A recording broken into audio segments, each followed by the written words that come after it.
Students, welcome to you online class. In previous video we read judiciary. What is judiciary? Judicial system कैसा होता है और भी बहुत सारी चीज़ें, कोर्ट कितने टाइप की होती हैं। आज हम लोग जो पढ़ेंगे वो लीगल सिस्टम की बहुत सारी ब्रांच पढ़ेंगे कि लीगल सिस्टम की ब्रांच कौन कौन सी हैं। So let's start. What are the different branches of the legal system? The above case of the dowry deaths falls within what is considered a crime against society and is a violation of criminal law. जो ऊपर case दिया था दहेज हत्या का, वो जो था वो क्राइम अगेंस्ट सोसाइटी मतलब समाज के विरुद्ध एक अपराध था, अपराध का मामला था जिसमें कि कानून का उल्लंघन किया गया था। In addition to criminal law, the legal system also deals with civil law cases. और जो हमारे मतलब ये कि जो हमारी कोर्ट है कि ये क्रिमिनल केसेस के अलावा हमारी सिविल केसेस को भी फौजदारी या दीवानी मतलब फौजदारी मामलों के अलावा दीवानी और सिविल केसेस को भी डील करती है। You read in chapter 4 of how a new civil law was passed in 2006 to protect women against domestic violence.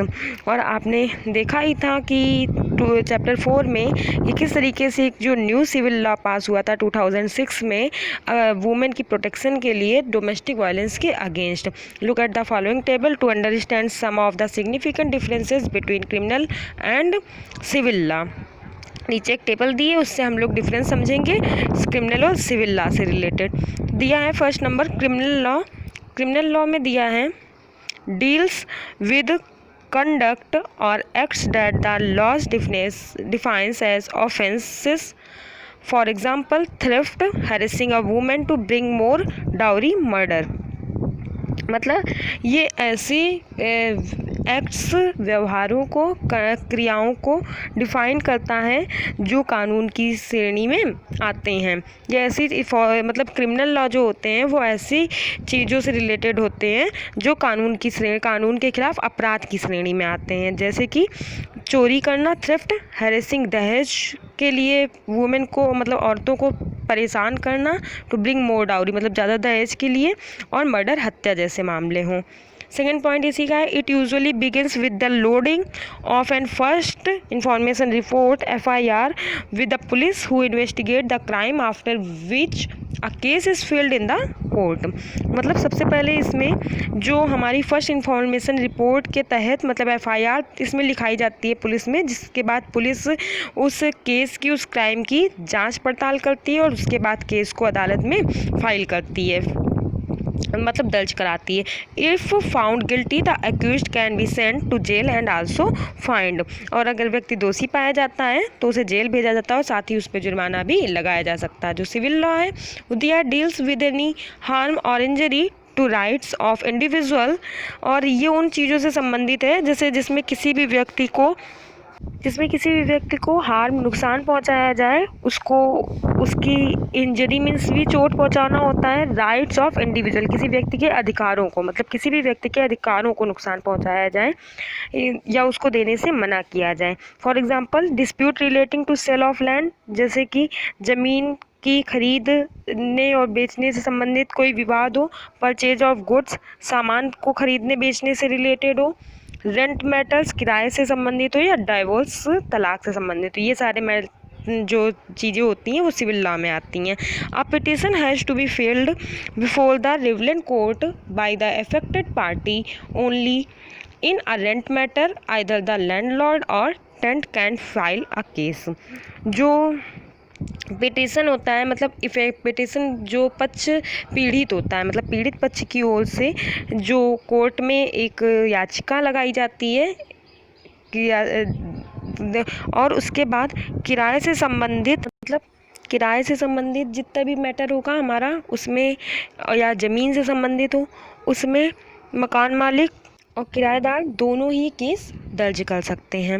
उसके बाद the court gives the specific relief asked for instance in a case between a landlord and the tent the court can order the flat to be vacated and pending rent to be paid, कि मतलब अदालत उन दोनों को relief की भी व्यवस्था करती है। जैसे कि मकान मालिक या किराएदार के बीच अगर कोई झगड़ा है किराए को लेके, तो अदालत ये आदेश भी दे सकती है कि किराएदार मकान को खाली करे या फिर बकाया का किराया चुकाए। मतलब जिस टाइप से अगर उसको गलती लगेगी तो वो उस टाइप से इस टाइप के भी आदेश दे सकती है। दिया है fill in the table given below based on what you have understood about criminal and civil law. मतलब नीचे की टेबल को फिल करना है ये देखते हुए कि आप सिविल लॉ या क्रिमिनल लॉ के बारे में क्या क्या चीज़ समझते हैं।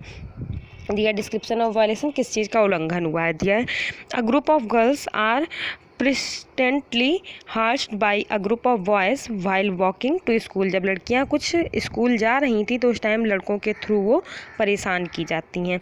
अब ये हमारा जो है ब्रांच ऑफ लॉ किस कानून के अंदर आएगा, तो ये चीज़ हमें बतानी है कि किस कानून के अंदर आएगा।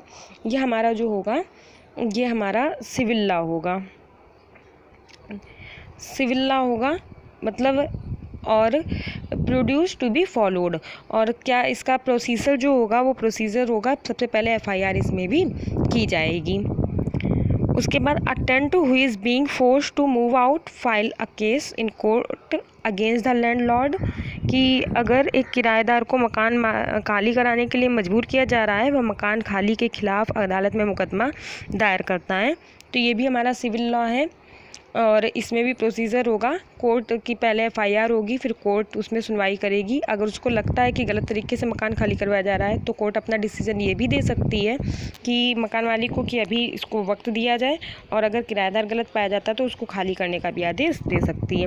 फर्स्ट वाले केस में हम लोग इसको क्रिमिनल लॉ भी बोल सकते हैं, लेकिन क्रिमिनल लॉ उस केस में होता है जब मारपीट या और ज़्यादा सिर्फ एक नॉर्मल तरीके से तंग करना होता है और एक बहुत बदतमीजी गलत टाइप से होता है, तो उस केस में हमारा क्रिमिनल लॉ बन जाता है जब मारपीट जैसी घटनाएं और बहुत सारी गलत एक्टिविटीज़ हो जाती हैं। नहीं तो ये सिविल लॉ में आ जाएगा। तो ये दोनों तरीके से हम लोग बोल सकते हैं इसको, अकॉर्डिंग टू केस होगा। उसके बाद दिया does everyone have access to the courts, क्या हर कोई कोर्ट तक पहुंच सकता है। दिया in principle all citizens of India can access the court in this country, जैसे कि सिद्धांत में कहा गया है, सिद्धांतों के अनुसार या संविधान में हमारे सिद्धांत दिए हैं कि भारत हमारी कंट्री के जितने भी सिटीजन्स हैं वो सभी कोर्ट तक जा सकते हैं। This implies that every citizen has a right to justice through the court, इसका मतलब है कि हमारी कंट्री का हर सिटीज़न, जितने भी सिटीज़न है, एवरी सिटीजन्स को कोर्ट से न्याय पाने का अधिकार है। As you read earlier the courts play a very significant role in protecting our fundamental rights, और जैसा कि आपने पढ़ा है कि कोर्ट का बहुत इंपॉर्टेंट रोल ये भी होता है कि वो हमारे फंडामेंटल राइट्स की को प्रोटेक्शन देती है। If any citizen believe that their rights are being violated they can approach the court for justice to be done, अगर किसी भी सिटीज़न को लगता है कि उसके अधिकारों को छीना जा रहा है तो उस केस में वो कोर्ट में जा सकता है न्याय पाने के लिए। While the court are available for all, जबकि कोर्ट सभी के लिए मौजूद है। In reality access to court has always been difficult to vast a majority of the poor in India, फिर भी गरीबों को कोर्ट तक पहुँचने के लिए, न्याय पाने के लिए बहुत बड़ी मुश्किलों का सामना करना पड़ता है। Legal producer involve a lot of money and paper work as well as take up a lot of time. Legal processor जो होते हैं, मतलब कानूनी प्रक्रिया जो होती है, उसमें बहुत पैसा भी लगता है और कागजी कार्रवाई की ज़रूरत भी पड़ती है, जिसमें कि समय भी बहुत लगता है। For a poor person who can not read and whose family depend on a daily basis the idea of going a court to get justice often seems remote, इसलिए गरीब आदमी जो कि पढ़ा लिखा भी नहीं है और उसकी फैमिली जो है वो डेली बेसिस मतलब डेली की मजदूरी पे चल रही है, तो ऐसे में उसके लिए इंसाफ पाने और कोर्ट तक पहुंचना बहुत मुश्किल होता है। और इसीलिए वो लोग क्या होते हैं, गलत चीज़ों को ज़्यादातर बर्दाश्त करते रहते हैं, उनके साथ बहुत सारी गलत चीज़ें होती रहती हैं, क्योंकि अगर वो उनके पास पैसे ही नहीं है ज़्यादा और डेली बेसिस पे उनका खर्चा चल रहा है, और अगर वो उस पैसे को कोर्ट केस में लगा देंगे ज़्यादा पैसा खर्च करके, तो आगे अपने लिए क्या करेंगे। तो ऐसे में वो डरते हैं कोर्ट केस तक जाने के लिए, और जो पैसे वाले और मजबूत पार्टी होती है वो उनके साथ क्या करती है, गलत काम करती है। In response to this, the Supreme Court in the earlier 1980s devised a mechanism of public interest, legal or PIL to increase access to justice। और इसी बात को ध्यान रखते हुए 1980 में से जो सुप्रीम कोर्ट ने एक जनहित याचिका की व्यवस्था की। पब्लिक इंटरेस्ट लिटिगेशन मतलब PIL, जनहित याचिका। It allowed any individual or organisation to file a PIL in the high court or supreme court on behalf of those who rights were being violated. इसमें सुप्रीम कोर्ट ने न्याय तक पहुंचने के लिए ज़्यादा से ज़्यादा लोग पहुंच सकें, इसके लिए प्रयास किया। और न्यायालय में कोई व्यक्ति या कोई भी संस्था, कोई भी कमेटी की तरफ से जनहित याचिका दायर की जा सकती है, जिन ऐसे लोगों के तरफ से दायर की जा सकती है जिनके अधिकारों का उल्लंघन हुआ हो, और ये याचिका हमारी चाहे हाई कोर्ट में या सुप्रीम कोर्ट कहीं भी लगाई जा सकती है। The legal process were greatly simplified and even a letter or telegram addressed to the Supreme Court or the High Court could be treated as PIL। और जो इसमें लीगल प्रोसेस है वो बहुत ही इजी है। इसमें कोई हम लोग सुप्रीम कोर्ट या हाई कोर्ट के नाम पे कोई भी लेटर या टेलीग्राम PIL के नाम से भेज सकते हैं, उसको PIL माना जाएगा। In the early years PIL was used to secure justice on the large number of issues such as rescuing bonded laborers from inhuman work conditions and securing the release of prisoners in Bihar who had been kept in jail even after their punishment term was complete। और इसमें शुरुआत में कुछ सालों में जब ये आया ही था PIL, उस शुरुआत के कुछ सालों में जो PIL थी उसके माध्यम से बहुत सारे मुद्दों पे बहुत सारे लोगों को न्याय मिला था, न्याय दिलाया गया था, जस्टिस मिला था। और जो हमारे मज़दूर थे, बॉन्डेड लेबर्स मीन्स बंधुआ मजदूर, जिनको से ज़बरदस्ती काम करवाया जाता था, उनके साथ गलत तरीके से मतलब इनह्यूमन वर्क, जो मानवीय नहीं होते हैं, बहुत गलत तरीके से, बहुत जोर ज़बरदस्ती से, बहुत मुश्किलों वाले काम जो करवाए जाते थे, जो मानवीय ना कहलाएं, मतलब ऐसे कामों से मुक्ति दिलाने के लिए। और बिहार में जो कुछ लोग जेल में बंद थे जिनको रिहा नहीं किया गया था, जबकि उनका समय जो हो चुका था सज़ा काटने का वो पूरा हो चुका था, तो ऐसे कैदियों को रिहा करवाने के लिए ऐसी बहुत सारी चीज़ों के लिए भी जनहित याचिका का यूज़ किया गया था। Did you know that the mid day meal that children now receive in government and government aided school is because of a PIL। क्या आप जानते हैं कि जो गवर्नमेंट और गवर्नमेंट एडेड स्कूल हैं वहाँ पे मिड डे मील जो दिया जा रहा है वो भी हमारी PIL के तरफ से ही हुआ है, मतलब जनहित याचिका के द्वारा ही शुरू हुआ है। And read and see the photos on the right and read the text below to understand how this came about। और जो राइट साइड में फ़ोटोज़ दी हैं उसको देखना है और साथ ही में नीचे दी गई डिटेल्स को पढ़ना है। देखो हमारी फर्स्ट फ़ोटो में एक सूखी ऐसी ज़मीन है, कुछ लोग हैं और जानवर क्या है, एक भैंस खड़ी है और एक जानवर आधा गिरा हुआ पड़ा है। नीचे दिया है फर्स्ट नंबर में, in 2001 the drought in Rajasthan and Orissa meant that a million faced an acute shortage of food। 2001 में राजस्थान और उड़ीसा में सूखा पड़ गया था, जिसकी वजह से बहुत सारे लोगों को भोजन का भारी अभाव हो गया था, मतलब भोजन की पैदावार कम थी, लोगों तक खाना उतने नहीं पहुंच पाया था। सेकंड में देखो बहुत सारे गोडाउन्स टाइप का दिख रहा है, बहुत सारे बोरे हैं, लोग खड़े हैं। तो सेकंड पिक्चर में क्या दिया है, second photo, mean while the government godowns were full of grain. जबकि क्या था, गवर्नमेंट के जो गोदाम थे वो अनाजों से भरे हुए थे। And often this was being eaten away by rats. जबकि बहुत सारे इसका माल जो था वो चूहे हुए काट डाल रहे थे, बर्बाद किए दे रहे थे। थर्ड में देखो कोई ऐसा लग रहा है जैसे कहीं पे आंदोलन टाइप का हो रहा हो, औरतें इकट्ठी हैं। इस फोटो का दिया है, third photo, in this situation of hunger amidst plenty an organization called the People's Union of Civil Liberties और PUCL filled a PIL in the Supreme court.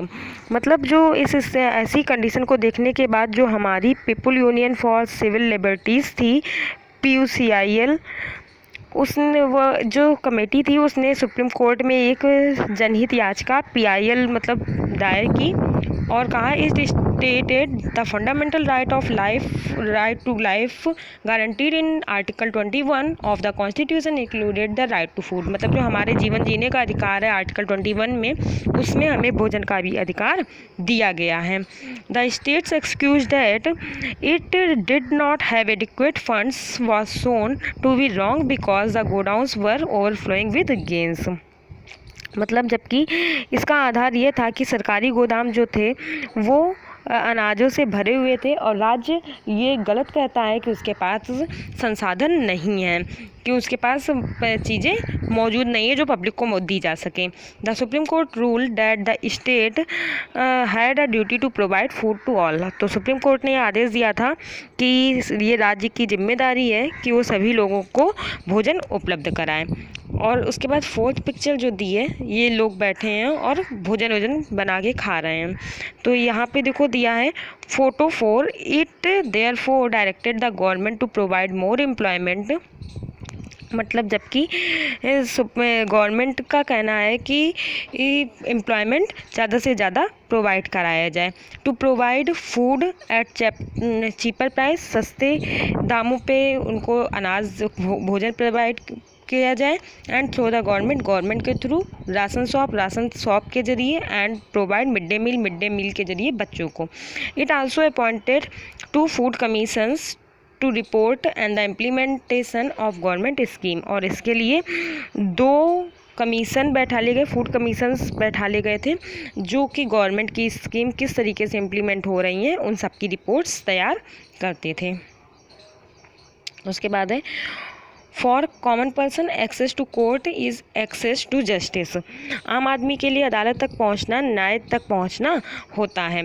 The court exercise a crucial role in interpreting the fundamental right of citizens and as you saw in the above cases the court interpreted article 21 of the constitution on the right to life to include the right to food। The court exercise और अदालतें जो हमारे citizens हैं उनके fundamental rights को play कराने में, उसको समझाने में एक अपना इम्पोर्टेंट रोल प्ले करती हैं।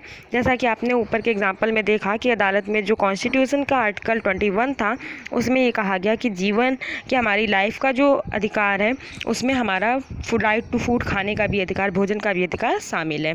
दे therefore order the state to take certain steps to provide food for all including the mid day meal scheme.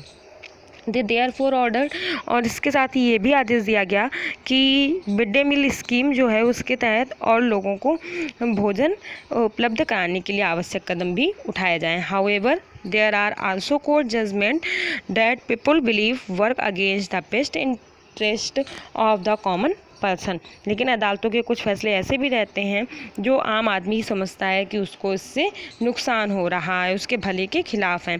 For example activist who work on issue concerning the right to shelter and housing for the poor believe that the recent judgement or eviction are a far cry from earlier judgements.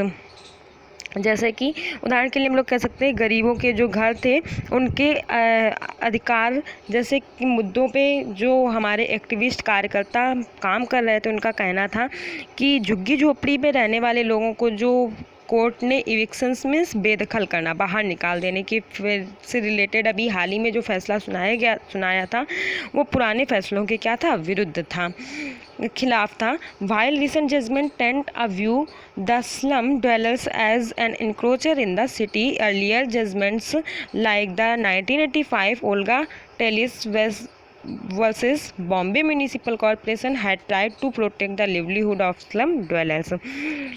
जबकि हमारे अभी के जो फैसला आया है उसमें slum dwellers मतलब झुग्गी झोपड़ी में रहने वाले लोगों को इंक्रोचर्स मीन्स घुसपैठिए की तरह देखा गया कि शहर में ये घुसपैठ कर रहे हैं। जबकि पुराना जो मामला था उसमें Olga Tellis versus Bombay municipal corporation का जो 1985 का जो मामला था उसमें झुग्गी झोपड़ी वालों को रहने के लिए उनकी जीवन को बचाने की कोशिश की जा रही थी। ये जो है पैराग्राफ ये हम बाद में एक्सप्लेन करते हैं, पहले आगे का यही पैराग्राफ पूरा कर लेते हैं। Another issue that affect the common persons access the justice in ordinarily long number of years that courts take to hear a case. The phrase justice delayed in justice denied is often used to characterize this extended time period that courts take. और न्याय तक पहुंचने के लिए आम लोगों को जो इफ़ेक्ट करने वाला सबसे ज़्यादा मुद्दा ये होता है कि मुकदमे में सुनवाई के लिए अदालतें जो कोर्ट्स हैं वो बहुत ज़्यादा टाइम लगा देती हैं और इसी टाइम देर जो होता है डिले होता रहता है। इसी टाइम को लगने वाले मतलब इसी के लिए कहा गया है कि अगर जस्टिस में justice delayed is justice denied, मतलब अगर इंसाफ में देरी हो रही तो मतलब वो इंसाफ मिल ही नहीं रहा है। पर हम लोग पैराग्राफ देख लेते हैं। The judgment of the Olga Vallis versus Bombay Municipal Corporation established the right to livelihood as a part of the right to life। मतलब जो हमारा Olga Tellis versus Bombay high court का मुकदमा था उसमें कोर्ट ने एक इम्पॉर्टेंट फैसला लिया था और इस फैसले में ये कहा था कि आजीविका का जो अधिकार है मतलब लिवलीहुड का जो राइट है वो जीवन जीने के अधिकार का ही एक हिस्सा एक पार्ट है। The following excerpts from the judgement point to ways in which the जजेस linked the issues of the right to life of date of livelihood. और नीचे इस फैसले का कुछ पार्ट दिया गया है जिसको पढ़ने से ये पता चलता है कि जो जजेस थे उन्होंने right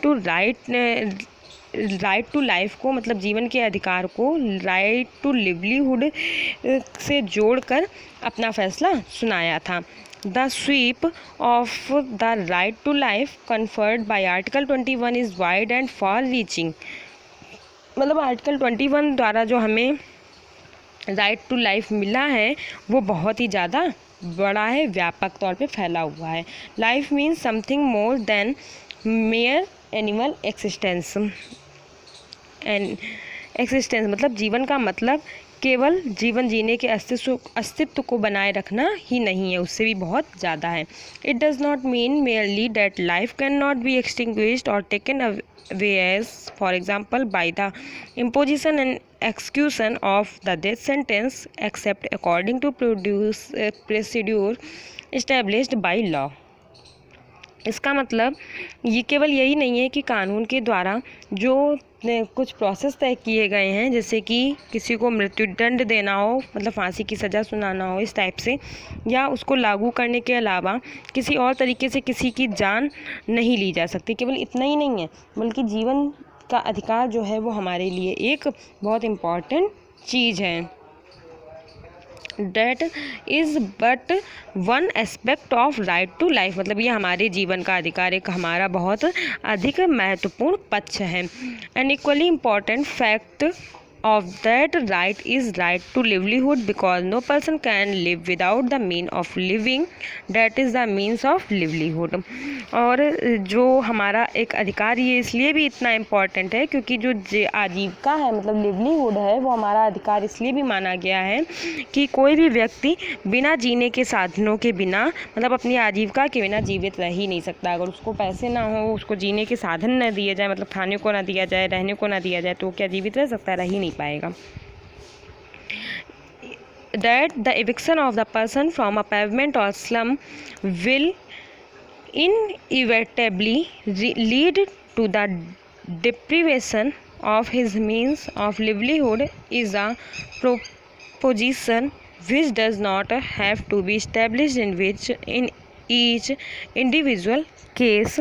In the present case, that facts constituting imperial evidence justice the conclusion that the petitioners live in slums and on pavement because they have small jobs to nurse in the city and for them there is nowhere else to live। मतलब कोई भी व्यक्ति किसी भी व्यक्ति की झुग्गी झोपड़ी को उजाड़ देने पर उसकी आजीविका के साधन मतलब जीवन जीने के जो साधन हैं उन चीज़ों को नष्ट कर देने पे, ख़त्म कर देने पे डिप्रीवेशन मतलब इवेक्शन द पर्सन पेमेंट मतलब उस किसी भी पर्सन के पेवमेंट और स्लम मतलब फुटपाथ या झुग्गी झोपड़ी को नष्ट कर देना विल इनएविटेटली लीड टू डिप्रीवेशन और उसकी आजीविका के साधन को फ़ौरन ख़त्म कर देना। ये एक ऐसी बात है जिसे हर मामले में ये साबित करने की ज़रूरत नहीं है, लेकिन हम कुछ सबूतों के आधार पर ये भी बोल सकते हैं कि जो लोगों ने अपनी याचिका दायर की थी, अपने अपने केस जो दायर किए थे, पिटिशनर्स मतलब याचिकाकर्ता जो थे, उन्होंने ये भी कहा था कि झुग्गी झोपड़ी और पटरियों पर रहने वाले शहर में छोटे मोटे काम धंधे करते हैं और उनके पास रहने की कोई दूसरी जगह नहीं होती है, कोई भी दूसरी जगह नहीं होती है। They choose a pavement or slum in the vicinity of their place of work and lose the pavement or slum is to lose the job. और साथ में वो जहाँ पे अपना काम धंधा कर रहे होते हैं वहीं पे वो अपने रहने के लिए झुग्गी झोपड़ी भी व्यवस्था कर लेते हैं। अगर उनकी झुग्गी झोपड़ी को हटा दिया जाएगा तो उनका बिजनेस भी, उनकी जॉब भी वहीं से ख़त्म हो जाएगी। The conclusion therefore is that the eviction of the petitioner will lead to deprivation of their livelihood and consequently to the deprivation of life. और इसका मतलब ये था कि अगर याचिका, जो लोगों ने अपनी याचिका लगाई थी, उनका कहने का मतलब ये था कि कि उन लोगों की आजीविका को, उन लोगों को अगर उनकी झुग्गी झोपड़ी को नष्ट किया जाएगा तो अपनी आजीविका से हाथ धो बैठेंगे और ये उनको, इसका मतलब होगा कि उन्हें इनके जीवन जीने के अधिकार से डिप्रीवेशन मतलब दूर रखा गया है, वंचित करके रखा गया है।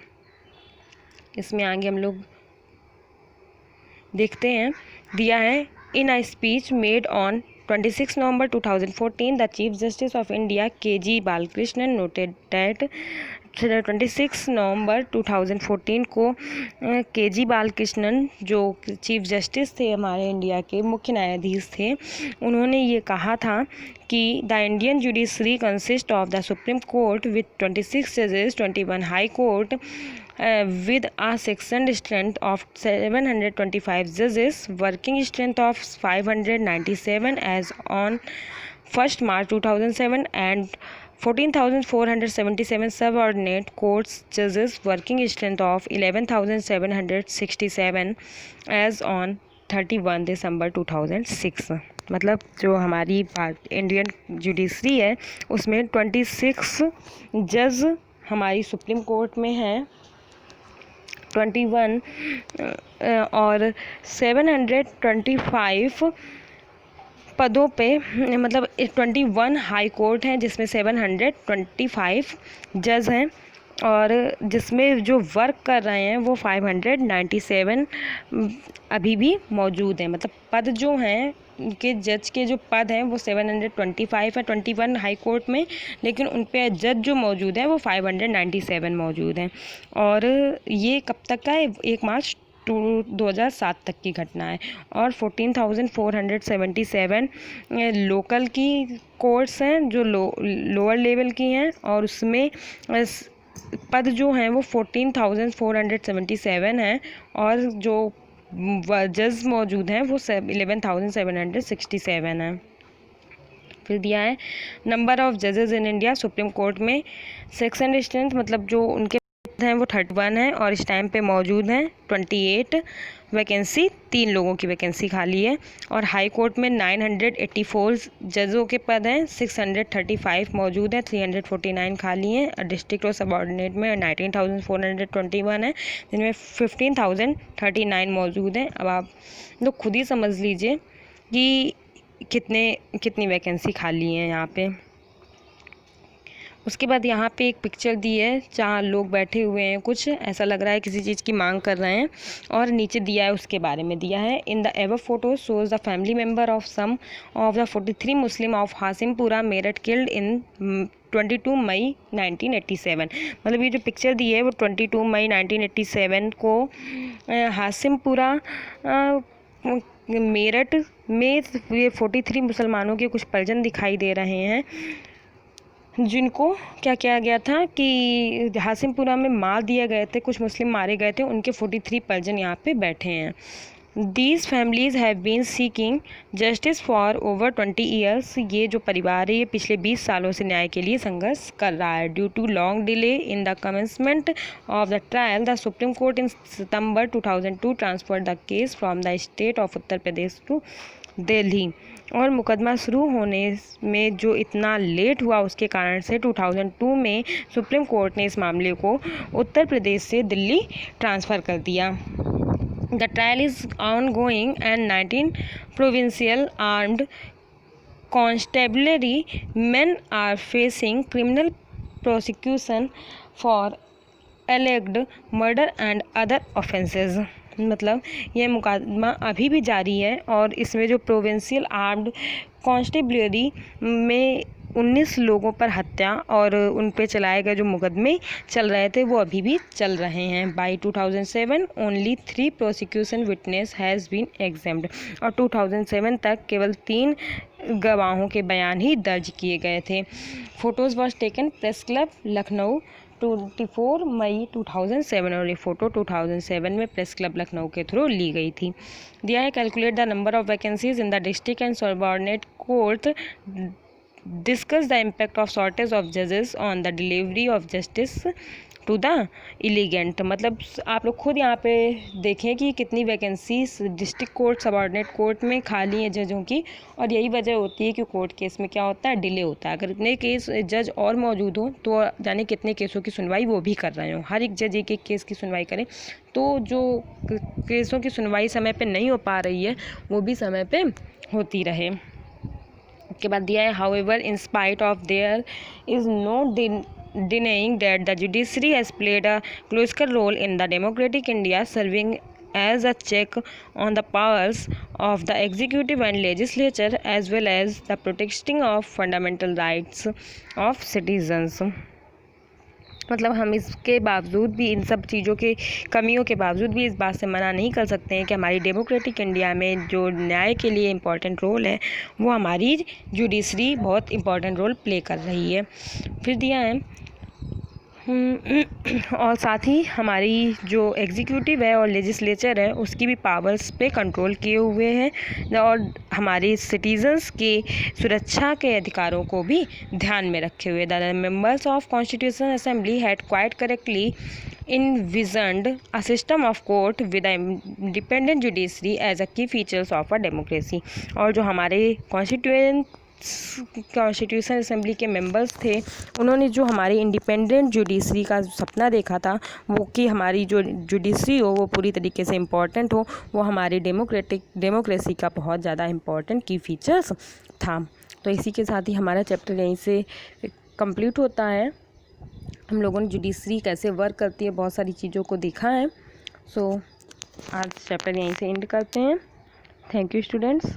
हम नए वीडियो में नए टॉपिक के साथ फिर से मिलेंगे.